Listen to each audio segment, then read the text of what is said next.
Kirjaidea osa 97.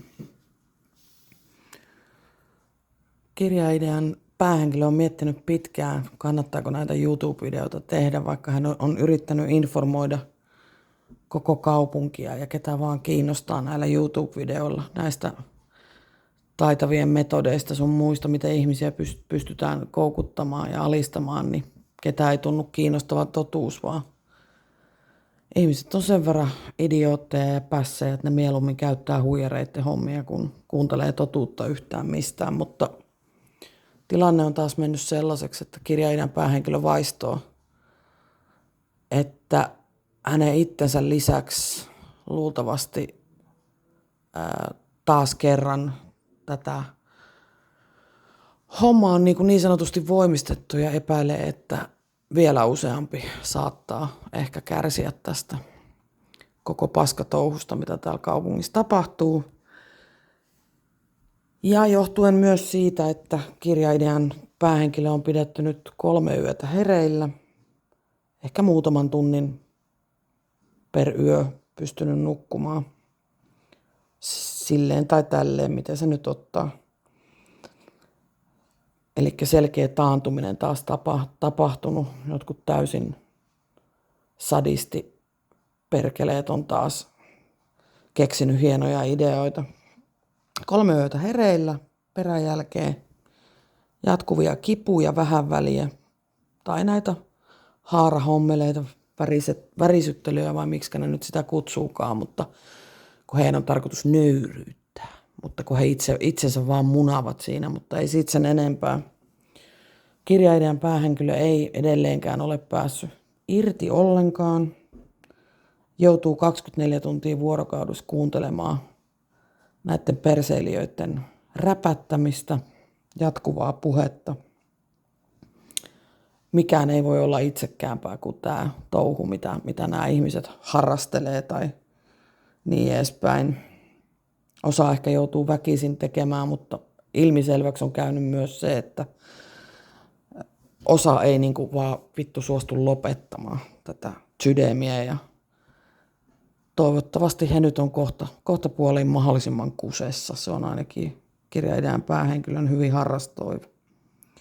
Kirjailijan päähenkilö on miettinyt sitä, miten tämä kuvio on mennyt tai sen, minkä nyt pystyy miettimään. Se ei ole kauhean mahdollista, kun joku puhuu jatkuvasti niin, ettei pysty keskittyä oikeastaan yhtään mihinkään, mutta yrittänyt miettiä ja tajunnut sen, että silloin kun kirjailijan päähenkilö on tullut takaisin kotikaupunkiinsa, niin häntä tietenkin seurasi nämä kiduttajat ja vainoojat. Mutta ilmeisestikin samaan aikaan on varmaankin alkanut tämä laajamittainen kusetus, eli suurin osa ihmisistä ei ole varmaan edes ymmärtänyt, mitä heille tai esimerkiksi heidän nuorisolleen tapahtuu. Tai ihmiset ei ylipäänsä ole ymmärtänyt, mistä on kyse, kun nämä noitaperseet ja muut taitavat on alkanut niitä keinojaan käyttämään. Ja silloin on varmasti luotu tämä idioottimainen työtehtävä hommeli, missä ihmiset nyt sitten, millä tasolla nyt lienee, tekevät niitä hommia, joko huutovat jossain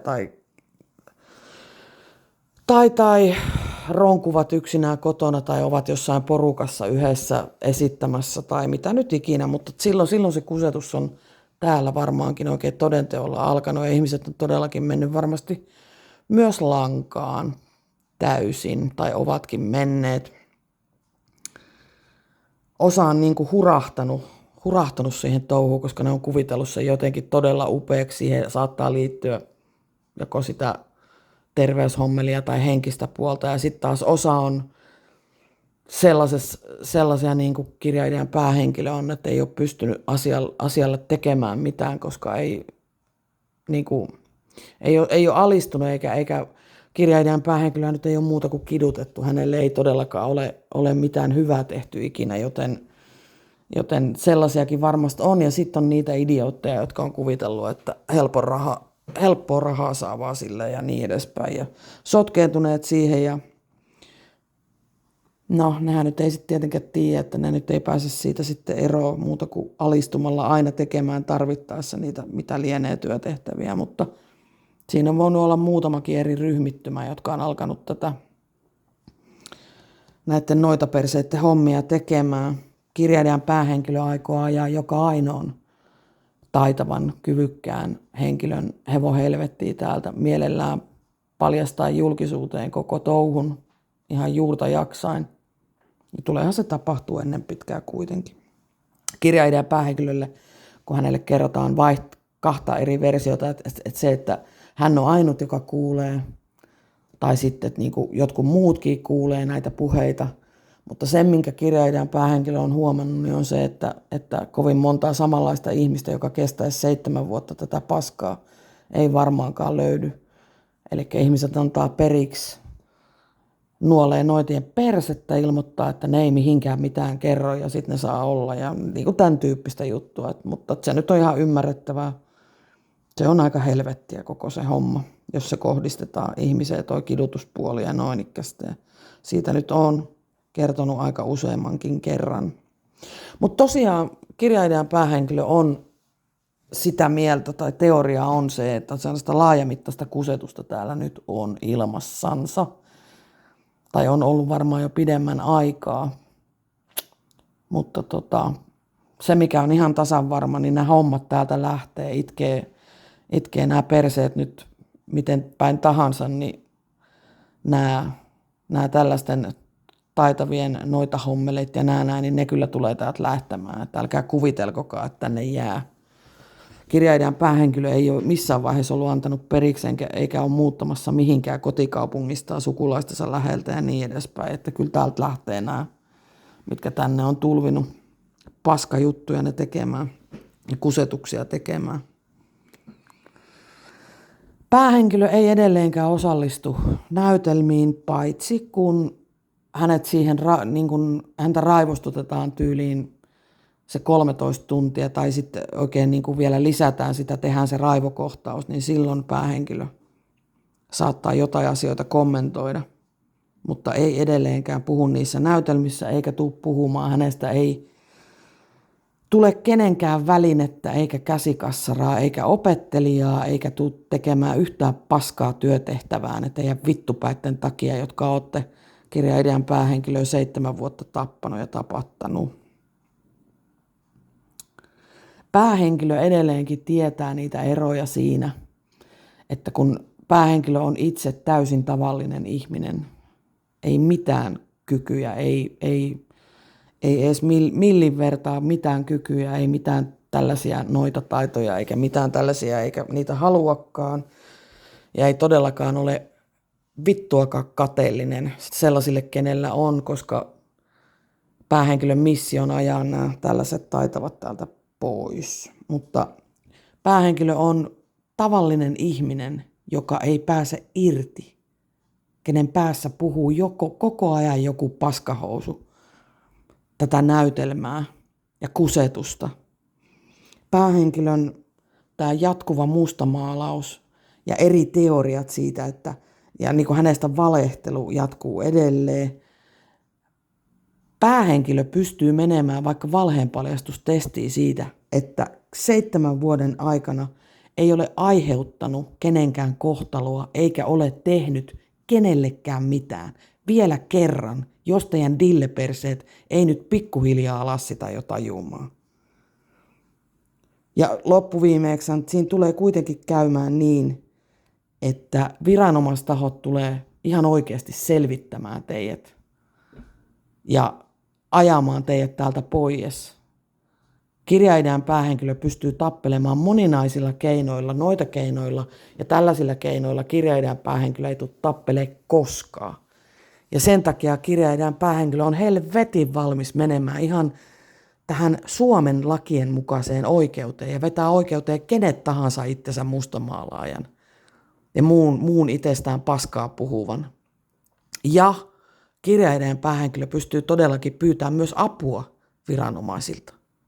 Joten ylimmille tahoille siitä tiedot menee yleisiin sähköpostiosoitteisiin tietenkin, ettei ketään nimeä siinä. Koska tehän nyt otatte kohteeksi vaikka peltohiiren, jos se teidän mielestä teitä oudosti katsoo. Niin hepposet on teidän perusteinen siihen, miten te ihmisiä merkkailette teidän paskatouhujana tekemään. Että se on ihan ilmiselvää, että se on parempi, että pitää mahdollisimman anonyyminä ne. Luottaa vaan siihen, että kyllä siellä ne tietää, mitä ne tekee ja ehkä toivon mukaan tulevat vielä ymmärtämään, että kirjailijan päähenkilö puhuu totta koko aika ja on puhunut kaikissa näissä YouTube-jaksoissa. Joskus tietysti vähän raivoissaan on ollut tämän kohtelunsa takia, mutta totuus siellä silti on näissä YouTube-jaksoissa, mitä kohta jo 100 on. Kirjailijan päähenkilö ei tule antamaan periksi, ei tule alistumaan, mutta sen voi sanoa, että jos kirjailijan päähenkilöä joku yrittää itsekkyyttään käyttää jotenkin vaakakupissa suuntaan tai toiseen, niin voin kertoa, että ei kannattaisi. Kirjailijan päähenkilö on oma persoonansa tallella ja ei tule koskaan ikinä hyväksyä sellaista, että te yritätte jotenkin käyttää. Kirjailijan päähenkilö valitsee itse nämä YouTube-aiheensa, yrittää miettiä, mikä voisi olla olennaista, mitä voi niinku kertoa, mitä kannattaa niinku kertoa, että mikä olisi jotenkin olennaista tähän asiaan. Mutta älkää kuvitelkokaa, että jos te olette niitä, ketkä aiheutatte sen, että kirjailijan päähenkilö on edelleenkin, ei ole niin sanotusti vapaa, niin teille tulee käymään todella vitun huonosti vielä.